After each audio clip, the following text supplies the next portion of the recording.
Hello മക്കളെ, അപ്പോൾ നിങ്ങൾ പലരും നമ്മളുടെ +1 റിസൾട്ടൊക്കെ വന്ന സമയത്ത് കുറേ പേര് റീവാല്യുവേഷന് കൊടുത്തിട്ടുണ്ടാവും. കാരണം നമ്മൾക്ക് ഇതെല്ലാം നമുക്ക് കിട്ടേണ്ട മാർക്സ് അല്ലെ, ഞാൻ ഇതിനേക്കാൾ നന്നായിട്ട് എഴുതിയിട്ടുണ്ട്, ഇതിനേക്കാൾ നല്ല മാർക്സ് എനിക്ക് വരുമെന്ന് ഉറപ്പിച്ച് നമ്മൾ റീവാല്യുവേഷന് കൊടുത്ത മക്കളുണ്ടാവും. പക്ഷേ കുറച്ച് മക്കളെങ്കിലും ഉണ്ടാകും, ഞാൻ എഴുതിയതിനുള്ളത് എനിക്ക് കിട്ടിയിട്ടുണ്ട്, പക്ഷേ എനിക്ക് കുറച്ചുകൂടി ഇമ്പ്രൂവ് ചെയ്യണം. അതായത് ഞാനിപ്പോൾ നിങ്ങളിനിപ്പോൾ ഈ +2 ഒക്കെ കഴിഞ്ഞിട്ട് നിങ്ങൾ വേറെ ഏതെങ്കിലും കോഴ്സുകളൊക്കെ എടുത്ത് പോകുന്ന സമയത്ത് എനിക്ക് ഈ മാർക്സ് അല്ല, ഇപ്പം നമ്മൾ നഴ്സിങ്ങിനൊക്കെ എടുത്ത് പോകുന്ന മക്കളൊക്കെ ആണെന്നുണ്ടെങ്കിൽ, നമ്മൾ നഴ്സിംഗ് എന്ന് പറഞ്ഞിട്ടുണ്ടെങ്കിൽ നമ്മൾ എൻട്രൻസ് അല്ല കേരളത്തിൽ നോക്കുന്നത്, ഇതുവരെയുള്ളത് പ്രകാരം LBSലൂടെയൊക്കെയാണ് രജിസ്റ്റർ ചെയ്യുന്നത്. അപ്പോൾ നിങ്ങൾക്ക് എന്താണ്, നമ്മൾ മെയിനായിട്ട് നമ്മൾ +1 +2ൻ്റെ സ്കോറൊക്കെ അവിടെ മാറ്റർ ചെയ്യും. അപ്പോൾ എനിക്ക് കുറച്ചുകൂടി മാർക്സ് വേണം എന്നൊക്കെ ചിന്തിക്കുന്ന മക്കളാണ് നമ്മൾ എന്ത് ചെയ്യുന്നത്, ഇംപ്രൂവ്മെൻറ്റ് എക്സാമിന് വേണ്ടിയിട്ട് അപ്ലൈ ചെയ്യാറുള്ളത്. ഓക്കെ, അപ്പോൾ നിങ്ങൾ അങ്ങനെ ഇമ്പ്രൂവ് ചെയ്യാൻ വേണ്ടിയിട്ട് ഉദ്ദേശിക്കുന്നുണ്ടെങ്കിൽ നിങ്ങൾക്ക് വേണ്ടിയിട്ടുള്ള ഒരു വീഡിയോ ആണിത്.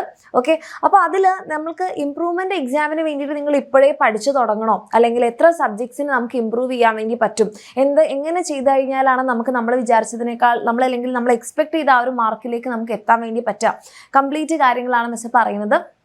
അപ്പോൾ ആദ്യം തന്നെ നിങ്ങൾക്ക് നിങ്ങളുടെ മാർക്സ് ഇമ്പ്രൂവ് ചെയ്യാൻ ആഗ്രഹിക്കുന്നുണ്ടെങ്കിൽ നിങ്ങൾക്ക് ഇമ്പ്രൂവ് ചെയ്യാൻ പറ്റുന്ന സബ്ജക്ട്സ് എന്ന് പറയുന്നത് മാക്സിമം 3 സബ്ജക്ട്സിലാണ് നിങ്ങൾക്ക് ഇമ്പ്രൂവ്മെൻറ്റിന് അപ്ലൈ ചെയ്യാൻ വേണ്ടി പറ്റുന്നത്.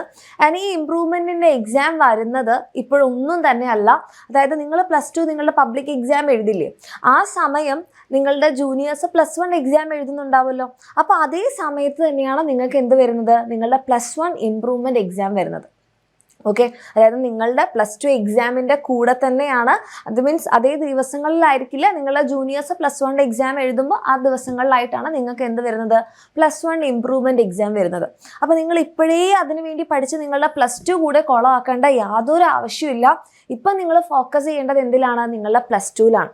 കാരണം നമ്മൾ +1ന് വേണ്ടി ഇപ്പോഴേ തന്നെ പഠിച്ചൊക്കെ തുടങ്ങി നമ്മളെ +2 കൂടെ കയ്യിൽ നിന്ന് പോയി കഴിഞ്ഞാൽ അവസാനം എല്ലാം കയ്യിൽ നിന്ന് പോയി പോകും.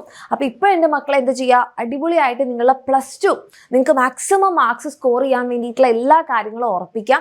അതിനുശേഷം നിങ്ങൾ ഡിസംബറൊക്കെ ആകുമ്പോഴേക്കും നിങ്ങളുടെ സിലബസ് തീരുന്ന രീതിയിലായിരിക്കണം നിങ്ങൾ പഠിക്കേണ്ടത്. കാരണം എന്താണെന്ന് വെച്ചാൽ ഡിസംബറൊക്കെ ആകുമ്പോഴേക്കും നമ്മുടെ സിലബസ് നമ്മൾ കംപ്ലീറ്റ് ചെയ്യുന്നു. അതിനുശേഷം നിങ്ങൾ പിന്നെ പ്രാക്ടിക്കൽ എക്സാം, മോഡൽ എക്സാം, അതിൻ്റെ കൂടെ തന്നെ നിങ്ങൾക്ക് എന്ത് ചെയ്യാം, +1 ഇമ്പ്രൂവ്മെൻറ്റ് എക്സാമിന് വേണ്ടിയിട്ട് പഠിച്ചു തുടങ്ങാം. അങ്ങനെ ആകുമ്പോൾ എന്താണെന്ന് വെച്ച് കഴിഞ്ഞാൽ രണ്ടും ഒരു ബാലൻസിൽ നിൽക്കും. അല്ലെങ്കിൽ നിങ്ങൾ ഇത് ഉയർത്താൻ വേണ്ടി നോക്കുമ്പോൾ മറ്റേത് താഴ്ന്നു പോകും. ആ ലെവലിലായിരിക്കരുത് എൻ്റെ കുട്ടികളുടെ പ്രിപ്പറേഷൻ. ഓക്കെ, ക്ലിയർ ആയെന്ന് വിചാരിക്കുന്നു. പക്ഷേ മിസ്സിന് പറയാനുള്ളത് അതല്ല. അതായത് നിങ്ങളിപ്പം +1 ഇമ്പ്രൂവ്മെൻറ്റ് ചെയ്യാൻ ആഗ്രഹിക്കുന്ന മക്കളാണെങ്കിൽ ഏത് സബ്ജക്ട്സ് ആയിക്കോട്ടെ, ഇപ്പോൾ ഫിസിക്സ് ആയിക്കോട്ടെ, കെമിസ്ട്രി ആയിക്കോട്ടെ, ബയോളജി ആയിക്കോട്ടെ, മാത്സ് ആയിക്കോട്ടെ, നിങ്ങൾക്ക് +1 ഇമ്പ്രൂവ്മെൻറ്റ് ക്ലാസ്സുകൾ കംപ്ലീറ്റ്ലി ഫ്രീ ആയിരിക്കും നിങ്ങൾ നമ്മളുടെ ഉയരെ ബാച്ചിലർ സ്റ്റുഡൻ്റ് ആണെന്നുണ്ടെങ്കിൽ. ഓക്കെ, അപ്പോൾ നിങ്ങൾക്ക് +1 ഇമ്പ്രൂവ്മെൻറ്റ് എക്സാമിന് വേറെ എവിടെയും ക്ലാസ്സുകളൊന്നും അന്വേഷിച്ച് പോകണ്ട. നമ്മളുടെ എക്സാമിനർ അതിന് വേണ്ടിയിട്ടുള്ള ക്ലാസ്സുകൾ എൻ്റെ മക്കൾക്ക് പ്രൊവൈഡ് ചെയ്യുന്നുണ്ടാകും. പക്ഷേ നിങ്ങൾ നമ്മളുടെ ഉയരെ ബാച്ച് സ്റ്റുഡൻ്റ് ആയിരിക്കണം എന്ന് മാത്രമേ ഉള്ളൂ. അപ്പോൾ നിങ്ങൾ ഓൾറെഡി ഉയരെ ബാച്ചിലുള്ള മക്കളാണെങ്കിൽ സമാധാനത്തോടെ ഇരുന്നോളൂ. നിങ്ങൾക്ക് എന്താണ്, ഇമ്പ്രൂവ്മെൻറ്റിൻ്റെ ക്ലാസ്സുകളൊക്കെ ഫ്രീ ആയിരിക്കും, നിങ്ങൾക്ക് ആ സമയത്ത് പഠിക്കാൻ വേണ്ടിയിട്ട് പറ്റും. ഇപ്പം നിങ്ങൾ മിസ് നേരത്തെ പറഞ്ഞതുപോലെ ഇപ്പം നിങ്ങൾ ഇമ്പ്രൂവ്മെൻറ്റ് എക്സാമിന് പഠിക്കണമെങ്കിൽ നിങ്ങൾക്ക് സമയം വേണം. അത് നമ്മുടെ +2നെ എഫക്റ്റ് ചെയ്യാനും പാടില്ല അല്ലേ. അപ്പോൾ ആ രീതിയിലാണ് നമ്മളുടെ എക്സാം വിന്നറിൻ്റെ ഉയരയുടെ ക്ലാസ്സുകൾ ഇപ്പോൾ പോയിക്കൊണ്ടിരിക്കുന്നത്. നിങ്ങൾക്കറിയാം, കംപ്ലീറ്റ് ലൈവ് ക്ലാസ്സുകളൊക്കെ ആയിട്ടാണ്.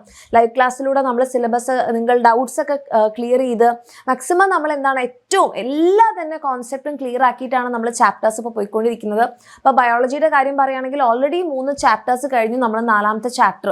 ഓക്കെ, നിങ്ങൾ ഓണം എക്സാം ഉണ്ടെങ്കിൽ അതിന് വരാൻ സാധ്യതയുള്ള ചാപ്റ്ററാണ് ബയോടെക്നോളജി ഒക്കെ നമ്മൾ തുടങ്ങിയിട്ടുണ്ട്. ഈ രീതിയിൽ എല്ലാ സബ്ജക്ട്സും നമ്മൾ മുന്നോട്ട് പോകുന്നുണ്ട്. അപ്പോൾ എന്തുകൊണ്ട് ഇത്രയും നേരത്തെ നമ്മൾ തീർക്കുന്നു എന്ന് കരുതിയാൽ സിമ്പിളാണ്. എത്രയും നേരത്തെ തീരുന്നോ അത്രയും നേരത്തെ നിങ്ങൾക്ക് എന്ത് ചെയ്യാം, റിവിഷൻ സ്റ്റാർട്ട് ചെയ്യാൻ വേണ്ടി പറ്റും. നിങ്ങളുടെ പ്രാക്ടിക്കൽ എക്സാമിന് വേണ്ടി പഠിക്കാൻ പറ്റും. പിന്നെ നിങ്ങൾക്ക് റെക്കോർഡ് വർക്ക് കാര്യങ്ങളൊക്കെ ഉണ്ട്. ഇനി ഇതിൻ്റെ കൂടെ നിങ്ങൾ ഇമ്പ്രൂവ് ചെയ്യുന്നുണ്ടെങ്കിൽ അത് പഠിക്കാനുള്ളൊരു സമയവും കൂടെ നമ്മുടെ ഉയരെ ബാച്ചിലുള്ള മക്കൾക്ക് കിട്ടും. അപ്പോൾ മക്കളെ, ഇതുപോലെ നിങ്ങൾക്ക് പഠിക്കണം എന്ന് ആഗ്രഹം ഉണ്ടെങ്കിൽ താഴെ കാണുന്ന നമ്പറിൽ മെസ്സേജ് ചെയ്യാം. എത്രയും നേരത്തെ നിങ്ങൾ പഠിച്ചു തുടങ്ങുന്നോ അത്രയും നേരത്തെ നിങ്ങൾക്ക് എന്ത് ചെയ്യാം, നിങ്ങളുടെ സിലബസ് കംപ്ലീറ്റ് ചെയ്യാനും +2ഉം +1ഉം ഇങ്ങനെ കൈക്കുള്ളിൽ കൊണ്ടു നടക്കാനും ബാലൻസ് ചെയ്യാനും നിങ്ങൾ വിചാരിച്ചതുപോലെ തന്നെ രണ്ടിലും ഓക്കെ, +1ലും +2നും ഏറ്റവും നല്ല മാർക്സ് വാങ്ങി എൻ്റെ മക്കൾക്ക് പഠിക്കാനും നിങ്ങളുടെ +2 കംപ്ലീറ്റ് ചെയ്യാനും നിങ്ങൾ ഇനി എന്ത് കോഴ്സാണോ എടുക്കാൻ പോകുന്നത് അത് നല്ല രീതിയിൽ പോകാനും സഹായിക്കും. ഓക്കെ, അപ്പം ഇപ്പം തന്നെ പഠിച്ചു തുടങ്ങണമെന്ന് വെച്ച് കഴിഞ്ഞാൽ ഒരു ആവശ്യമില്ല. ഇപ്പം നിങ്ങൾ ഫോക്കസ് ചെയ്യേണ്ടത് നിങ്ങളുടെ പ്ലസ് ടുവിലാണ്. അത് നല്ല രീതിയിൽ തന്നെ പഠിച്ച് ഫുൾ മാർക്ക് കിട്ടുന്ന രീതിയിൽ തന്നെ മുന്നോട്ട് പോവുക. അങ്ങനെ നിങ്ങൾക്ക് ഫുൾ മാർക്ക് വാങ്ങിക്കാൻ നമ്മളുടെ എക്സാമിനർ നിങ്ങളുടെ കൂടെ ഉണ്ടാകും. നമ്മുടെ ഉയരിയ ബാച്ചിൽ നിങ്ങൾക്ക് താല്പര്യമുണ്ടെങ്കിൽ അഡ്മിഷൻ എടുക്കാം. അങ്ങനെ ഉയരിയ ബാച്ചിൽ നിങ്ങൾ അഡ്മിഷൻ എടുത്താൽ നിങ്ങൾക്ക് പ്ലസ് 2 ഉണ്ടാവും, പ്ലസ് 1 ഉണ്ടാവും. അപ്പോൾ താല്പര്യമുള്ള മക്കളാണെങ്കിൽ താഴെ കാണുന്ന നമ്പറിൽ മെസ്സേജ് ചെയ്യുക. അടിപൊളിയായിട്ട് പഠിക്കാം, ലേറ്റ് ആവാതിരിക്കും. ഓക്കെ.